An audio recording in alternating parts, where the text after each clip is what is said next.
Hi everyone, welcome back to Sunny Day Discussions. I am Sunny Day.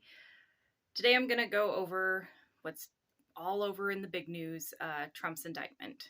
And then there will be some other things that I go over too, but I'll just briefly cover this. As we all know, Trump and 18 named co-conspirators have been indicted in Fulton County, Georgia, on violation of Georgia's RICO Act. Now, the RICO Act is racketeer influenced and corrupt organization. Racketeering is dishonest and fraudulent business dealings.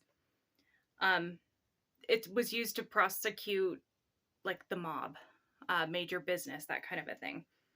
And it claims that the people indicted knowingly and willfully, unlawfully joined a conspiracy to change the outcome of the 2020 presidential election. The people indicted are Donald Trump, Rudy Giuliani, Mark Meadows, Kenneth Chesebro, Jeffrey Clark, Jenna Ellis, Ray Smith III, Sidney Powell, Kathleen Latham, Robert Shealy, Michael Roman, David Shaker, Shaw Still, Stephen Lee, Harrison Floyd, Trevian Cuddy. I'm sorry if I'm butchering that name. Scott Hall and Misty Hampton.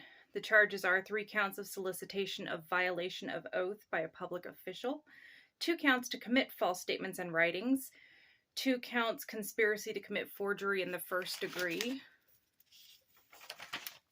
2 counts false statements and writings, conspiracy to commit impersonating a public officer, conspiracy to commit filing false documents. It's a 41-count indictment, 19 defendants. The lead charge is RICO conspiracy, and there are 161 RAC acts in furtherance of a conspiracy. RAC is the racketeering. The minimum mandatory for that is 5 years in prison. Mandatory. And maximum is up to 20 years.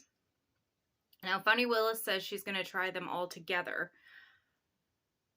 but I kind of think she probably won't have to try all of them. I think there will be some flips because, now that they're indicted, it's getting serious. They could spend time in prison, and some of them are going to turn on Trump to save their own ass. In the indictment, it translates the lies that Giuliani and Powell told about the election when they falsely claimed fraud at a press conference at the RNC headquarters. They were furthering a criminal conspiracy. When Giuliani appeared at a Georgia legislative hearing and lied about fraudulent ballots being cast, he made a false statement, which is a crime in Georgia. There are many people charged in the indictment that I have never heard of. And some that I have that have been indicted with him on the January 6th one from Jack Smith. But this is an interesting little tidbit. Trevian Cuddy is a publicist for Kanye West and R. Kelly. She worked with Stephen Lee and Harrison Floyd to pressure Ruby Freeman into confessing voter fraud, going so far as to show up at her doorstep, meeting with her, and told her that she has to confess to voter fraud, or else people would come for her within 48 hours and she would go to jail. So that's pretty bad. I mean, I know those 2 women have suffered tremendously because of Trump's desire to stay in power. And also, for the first time, a high-level White House aide has been indicted, Mark Meadows. He is now facing criminal charges as well, obviously. It also shows that Trump's allies attempted to access voting systems in Coffee County in an attempt to find evidence to back up their claims that the equipment had manipulated the vote. Followed a short time later by breaches in 3 Michigan counties involving some of the same people and prompting 2 prosecutions. 4 people face 6 counts related to the breach in Coffee County, including conspiracy to commit computer theft, conspiracy to commit voter fraud, and conspiracy to defraud the state. Sidney Powell, former Coffee County Elections Director Misty Hampton, former Coffee County GOP Chair Kathy Latham. And now I want to just update on the tragedy of the Maui fires. There are 106 killed, but it's assumed to be much greater than that, as they search through the remains or the rubble. A genetics team will be there to help assist identifying the bodies, and their families have been asked to provide DNA samples to help compare. And there's 185 search and rescue workers and 20 cadaver dogs. It's going to be a long time before they uncover all of the bodies. They're just now getting into the structures, which they're hoping won't be as bad as it could be. I'm probably butchering this name, the Lahaina fire in western Maui is 85% contained, and the Kula fire in Up County Maui was 60% contained. The emergency response is under review because there were emergency sirens that didn't go off, and fire hydrants ran dry. Hawaiian Electric is facing a lawsuit because of the fires, claiming that the power lines blown over in high winds helped to cause the fire, but there has not been an official cause as of yet. And now to some good news for the future. Generation Z, according to a Harvard Institute of Politics at the Harvard Kennedy School poll, is more progressive than ever, leaning towards democratic socialists. In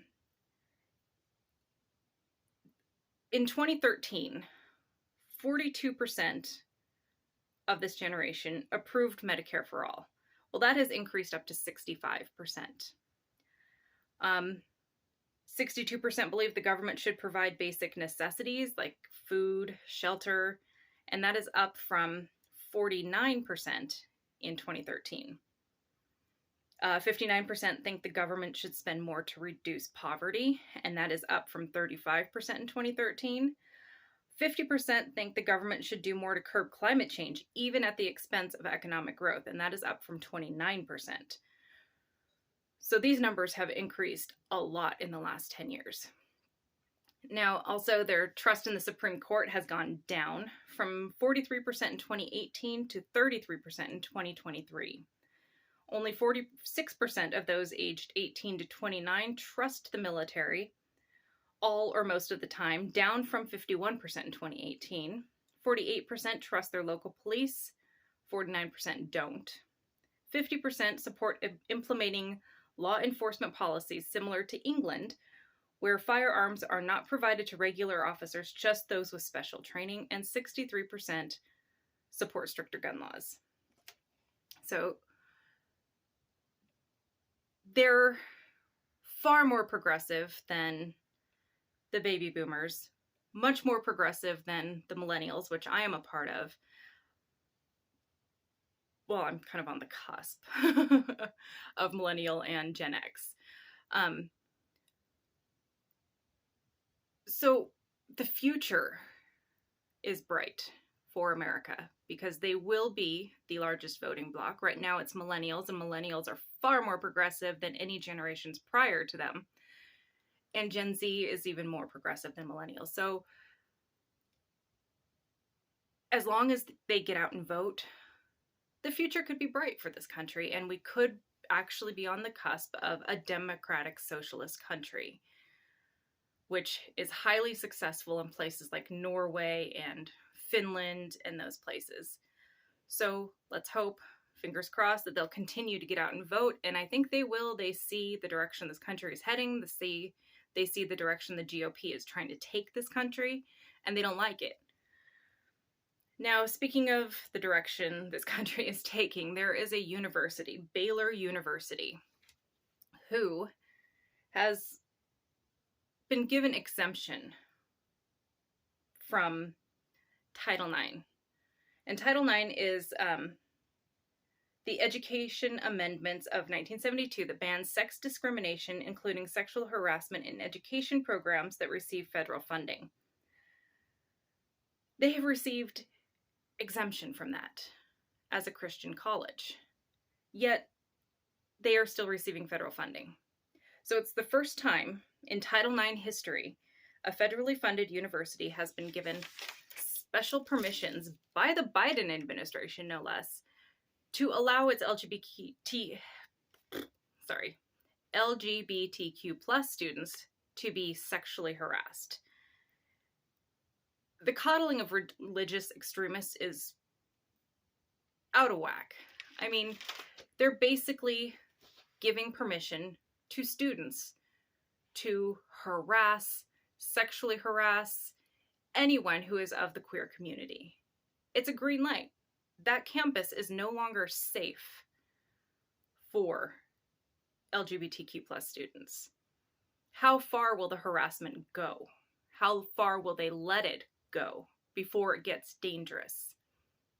Now, this university should be denied any federal funding if they're going to continue on allowing this discrimination. And Biden should not have allowed this. His administration should not have allowed this to go on. It's ridiculous. It's opening a door for a dangerous situation. And what's the next step?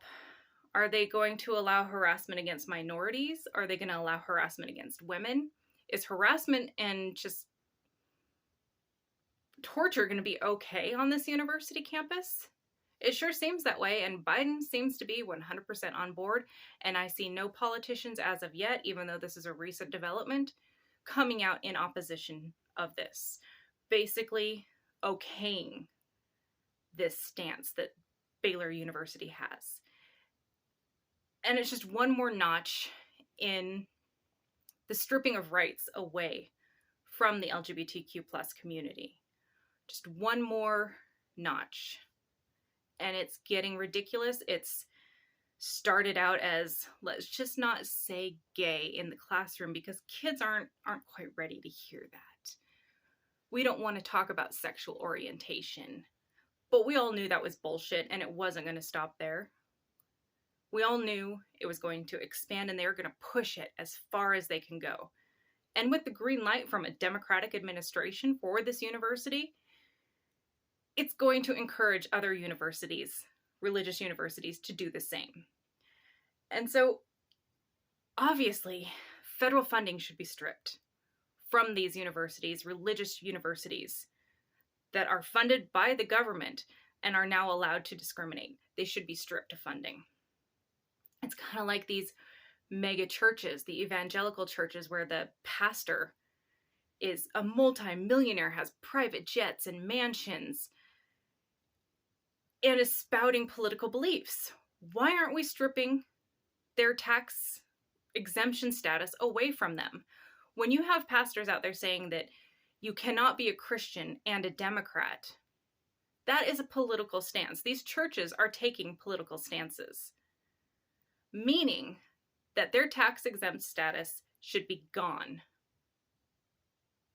But of course, that's not going to happen because religious people are coddled, because they're the first ones to scream persecution, and they're trying to cancel religion, and it's the heathens, the Democrats, that are just persecuting us. They're the first ones, kind of like any conservative, to scream that they're the victim while victimizing others.